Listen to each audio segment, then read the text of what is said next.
I'm Jhae Pfenning, and this is my 1997 Acura NSX. So the car is something I've always wanted my entire life. You know, when I was in high school, I saw the first NSX and I was like, oh, God, that thing's really cool. And at that point, it just became kind of an obsession. You know, I saw it as a very obtainable, realistic dream car.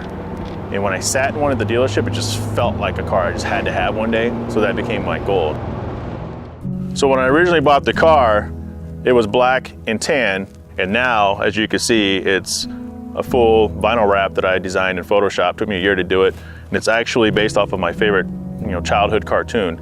I wanted to make sure that when I got done with it, I was something I was really excited for, because it's a risk, right? You take a really clean, beautiful look, a black car, red interior, red brakes, and you throw on an anime wrap. So this car right now is wrapped off of Macross Robotech. The actual vehicle, the fighter jet, is loosely based off the F-14. So I visited a handful of air and space museums because I wanted to know, what does a military vehicle really look like? And I spend a lot of time traveling for work, so I'm on the plane most of the year. I'm only home a few days of the week. So I had a lot of window seats. So what happened is I would look outside the window and just stare at the wing. Like, what is different this week? Or what am I seeing that I didn't see last week? Over the course of the year, while that's a really long time to develop something like this, it gave me a lot of time to go through and make a lot of corrections to the design, whether technical or just to be different. The weathering effect that you see all over the car, that wasn't in there until like the last 4 months of the project.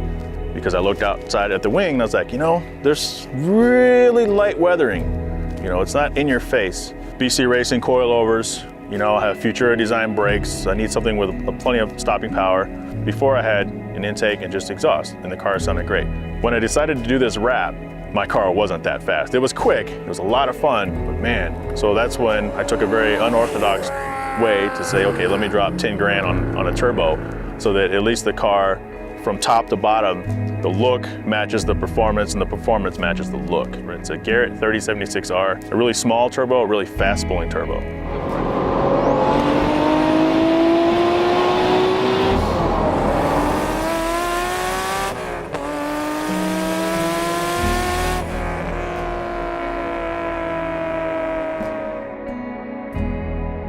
So styling is very important to me. And then there's always like that small little extra touch, like what can I do to make my car look a little better or a little cleaner? So I did a lot of looking and I found the dress-up bolts. So they have the front and rear kit specifically for the NSX. And for me, that took away a lot of the guessing. So to me, they were a natural solution. So, I have dress-up bolts on the front of the car, dress-up bolts in the rear engine, and it's been a nice visual addition to the car.